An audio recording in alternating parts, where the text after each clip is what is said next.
Bonjour ou bonsoir tout le monde, qu'il soit sur invitation, réservé aux professionnels ou ouvert à tous. Les réseaux sociaux et les blogs prennent de plus en plus de place dans notre vie.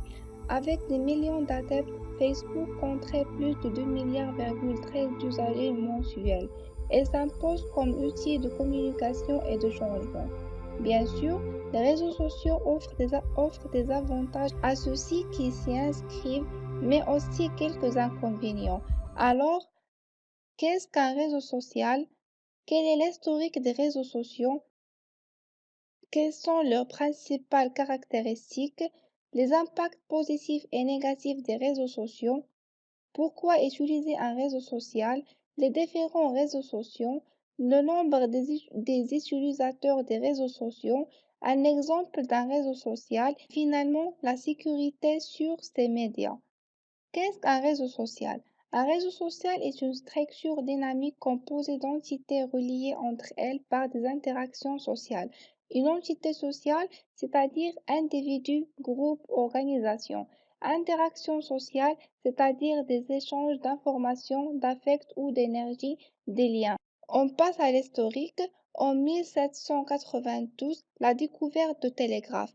En 1891, la découverte du radio.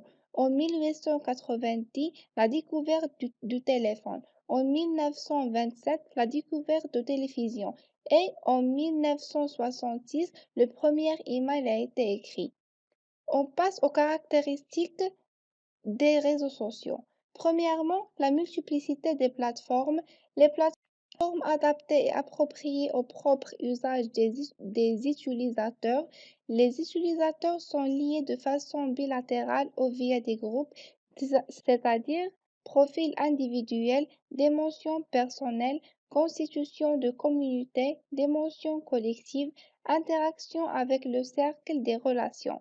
Principe de cotation et de recommandation, gratuité et ouverture. On passe aux avantages des réseaux sociaux. Le premier avantage, c'est que les réseaux sociaux sont des outils de communication. Les réseaux sociaux sont rapidement devenus un outil de promotion pour les entreprises commerciales et les fournisseurs de services et sont aussi des vecteurs de changement, de mobilisation. C'est en communication via ces derniers que les acteurs du printemps arabe sont renversés trois gouvernements en 2011. Et puis, les réseaux sociaux sont des outils d'information. C'est également via les réseaux sociaux que les entreprises de presse et les organes de communication informent leurs membres, followers, des derniers développements dans l'actualité. Oubliez les bulletins spéciaux, les gazouilles et rejoins rapidement les adeptes de Twitter et leur diffusion est gratuite. Les réseaux sociaux sont des outils de rapprochement. Ces mêmes réseaux sociaux permettent de retrouver des relations perdues, copains de classe jadis appréciés, voire des parents éloignés, et demeurent des outils efficaces pour obtenir des nouvelles de proches. Certains y ont même appris des naissances et des décès sur leur propre famille. Les réseaux sociaux sont des outils de partage. De nombreux réseaux sociaux, YouTube, Facebook, permettent la diffusion d'images qui peuvent changer le monde ou entraîner des interventions dans certains points chauds du globe. Aussi, les réseaux sociaux sont des outils valorisants. Ces mêmes réseaux sociaux contribuent également pour plusieurs à renforcer leur ego et s'étalent leurs bons coups, leur succès et minimisent leur échec. Bref, les adeptes peuvent s'y monter sur un jour avantageux, voire narcissique, en plus de bonifier le sentiment d'apparence à un groupe défini.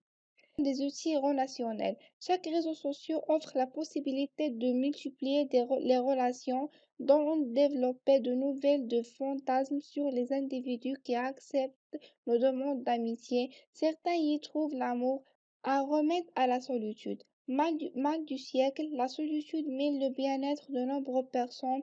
Or, les réseaux sociaux comblent une partie de ce vide relationnel et parfois freinent les pensées dépressives. On passe aux inconvénients des réseaux sociaux. Le premier inconvénient, c'est la vengeance. Pour certaines personnes, ces réseaux sont parfois utilisés comme outil de vengeance. Vous souviendrez sans doute de cet homme éconduite qui, pour se venger, a publié des photos intimes de son ex-petit ami ou de cette adolescence qui a dévoilé la double vie d'une employée commission scolaire qui, dans des temps libres, évoluait dans des films réservés aux adultes. Puis la pédophilie. Les histoires d'horreur sont légion. De nombreux pédophiles utilisent les réseaux sociaux pour dénicher et séduire des fillettes et des adolescentes pour ensuite les agresser. Avons-nous besoin d'élaborer davantage? Et voici les inconvénients sur la vie professionnelle. Pour de nombreux employeurs, ces réseaux sont une véritable mine de renseignements pour recruter ou candidater à personnel. Quelle, pho- quelle photo du- Quelle photo d'une bouverie, des images osées ou intimes suffisent parfois à écarter un candidat. Et voici les inconvénients sur la vie privée. Informer vos amis de certaines facettes de votre vie privée peut entraîner des problèmes. Combien d'adeptes de Facebook ont été victimes de cambriolage après avoir annoncé une grande pompe, un voyage dans les Caraïbes? Et le dernier inconvénient, c'est la cybercriminalité. Les pirates informatiques sont passés maîtres dans le vol d'identité via les réseaux sociaux. Certains s'en servent pour avoir accès à vos renseignements personnels. D'autres pénètrent dans votre ordinateur pour voler des mots de passe et des numéros importants, assurance sociale, carte bancaire, carte de crédit et plus encore. Enfin, certaines personnes y consacrent tellement de temps dans une même journée qu'elles nuisent à leur vie professionnelle, vol de temps, travail livré en retard et personnel, relations affectives. Est-ce le cas? En conclusion, dans un monde de plus en plus individualiste, Twitter, Instagram, Snapchat, Facebook, YouTube, Google+, LinkedIn ou les blogs, pour ne nommer que cela, permettent de rapprocher les gens les professionnels de trouver des fournisseurs ou des clients. Mais mais certains se dévoilent tellement qu'ils se retrouvent presque nus sur la toile. On y est pensant, on y est pensant bien. Avez-vous vraiment besoin de 200, 500 ou 5000 amis? Car l'amitié, c'est bien plus d'un visage que sur un ordinateur. Maintenant, on passe à l'utilisation des réseaux sociaux. À quoi servent les réseaux sociaux? Je ne compte plus le nombre de fois où l'on me pose cette question quand je commence une formation sur les réseaux sociaux. La question aujourd'hui ne devrait plus être à quoi servent les réseaux sociaux, mais plutôt comment bien utiliser les réseaux sociaux. Et on sait bien que les réseaux sociaux sont incontournables. Vous vous demandez encore à quoi servent les réseaux sociaux? Voici cette raison pour laquelle vous devez intégrer les réseaux sociaux à votre stratégie de communication. Premièrement, les réseaux sociaux permettent d'augmenter votre visibilité et votre notoriété. Les réseaux sociaux permettent d'améliorer votre référencement, plus un site a de liens pointant vers ces pages et mieux celui-ci sera référencé. Les réseaux sociaux représentent donc l'opportunité de diffuser et faire diffuser des liens vers les pages de votre site web et d'optimiser ainsi leur positionnement dans les moteurs de recherche. Les réseaux sociaux permettent d'acquérir plus de trafic. Les réseaux sociaux permettent de trouver de nouveaux clients et partenaires. Les réseaux sociaux permettent de gérer la relation client en temps réel. Les réseaux sociaux permettent aussi de gérer votre réputation, c'est-à-dire votre réputation en ligne. Et enfin, les réseaux sociaux permettent de réaliser une vie constante de votre marché en temps réel. On passe à les différents réseaux sociaux. Les réseaux sociaux les plus populaires dans le monde et en France sont Facebook, YouTube, Twitter et Google+.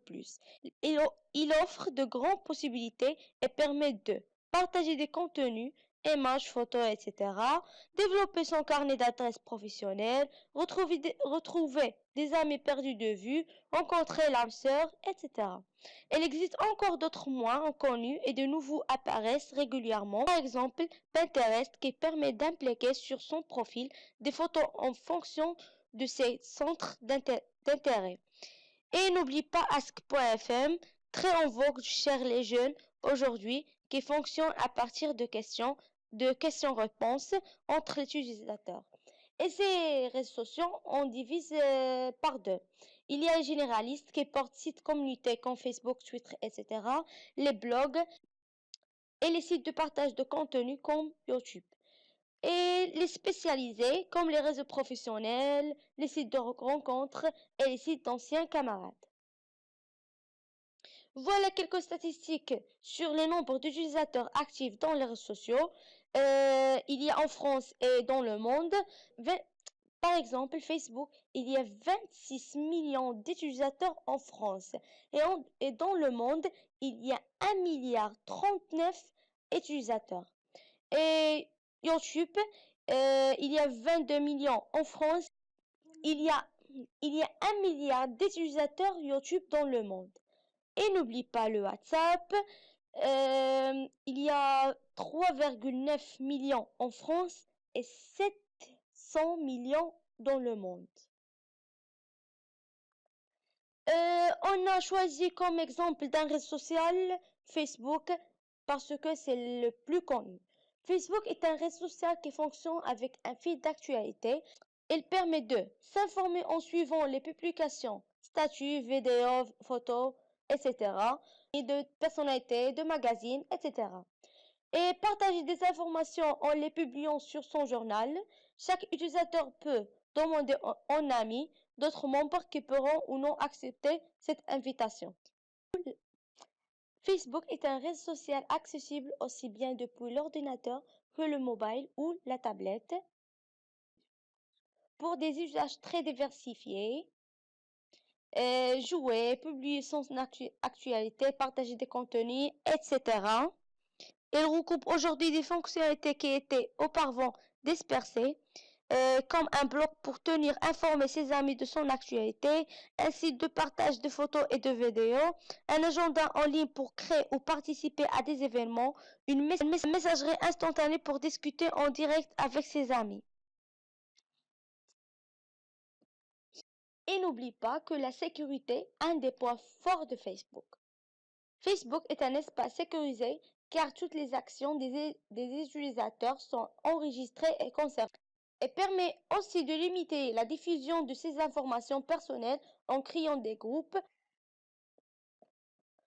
ouverts seulement à quelques amis et à quelques membres de sa famille. Facebook est un espace très sécurisé pour un réseau très simple. Tout ce qui nous est faisant y est enregistré et conservé, mais plusieurs mois après que nous ayons éventuellement fermé notre compte. Voilà quelques conseils pour éviter les écueils sur Facebook. D'abord, ne pas publier plus d'informations personnelles que nécessaire et garder à l'esprit que toute publication laisse des traces. Bien réfléchir avant de publier un statut, une photo ou une vidéo qui pourrait compromettre sa réputation ou celle d'autrui aujourd'hui ou à l'avenir. Ne pas oublier de déconnecter sa session après chaque utilisation. Régler ses paramètres de confidentialité de sorte à cibler la diffusion des informations que l'on publie dans son journal. Voilà 8 réglages indispensables pour une utilisation sereine. Réglage 1. Se protéger du piratage lorsque je me connecte. Réglage 2. Contrôler la diffusion de ces publications. Réglage 3. Être prévenu en cas d'accès au compte par un tiers. Réglage 4. Régler les paramètres de confidentialité. Réglage 5. Régler les paramètres du journal et d'identification. Et réglage 6. Retirer, signaler, bloquer un contact. Réglage 7. Débloquer un contact. Réglage 8. Signaler des contenus, commentaires, publications, photos. Et lorsque l'on se connecte à son profil Facebook depuis un terminal, ordinateur, téléphone, etc., appartenant à quelqu'un d'autre ou susceptible d'être utilisé par d'autres personnes, il faut impérativement s'assurer que la garder ma session active qui apparaît sur la première page de connexion ne soit pas cochée, sinon la personne qui utilisait ce terminal ensuite risque de voir qu'elle a accès à votre à votre compte Facebook. Enfin, comme vous voyez dans la photo, doit pas cocher cette case où il y a la flèche. Sinon, vous pouvez aussi souffrir de commentaires, de publications, de photos ou de vidéos à caractère abusif. Dans ce cas, vous ne devez pas hésiter à le signaler à Facebook. Et voilà la sécurité dans les réseaux sociaux, mais par l'identité numérique. Qu'est-ce que c'est l'identité numérique? L'identité numérique, elle est constituée des informations saisies dans son profil, contributions effectuées, traces laissées sur les sites web visités. Bien gérer son identité numérique implique de bien gérer ses coordonnées personnelles, tout particulièrement sur Facebook. Quels sont les composants de cette identité numérique? Ce qui prouve mon identité, c'est mes données personnelles, qui je fréquente, mon réseau, les traces que je laisse, c'est mes empreintes numériques, ce que j'aime, mes préférences et centres d'intérêt, ce qui se dit sur moi, ma réputation, et où je me trouve, ces coordonnées géographiques. Protéger l'identité numérique permet de limiter des risques. 2. Piratage, vol de données, diffusion d'informations personnelles, cyberharcèlement et usurpation des entités. N'oublie pas que toute information donnée sur Internet peut être conservée et rester potentiellement accessible à tous. Et en conclusion, nous avons que les réseaux sociaux prennent une grande place dans la vie quotidienne. En effet, nous pouvons voir que les réseaux sociaux possèdent de nombreux avantages, notamment sur le plan social et professionnel pour ses utilisateurs. Cependant, il existe des dangers non négligeables et il est facile d'être victime de vol d'identité, de cyberharcèlement. Ces dangers arrivent tous les jours au quotidien sans nous en rendre compte. Ceci dit, pour y remédier, différents moyens sont mis en place tels que les interventions dans les établissements scolaires ou des associations.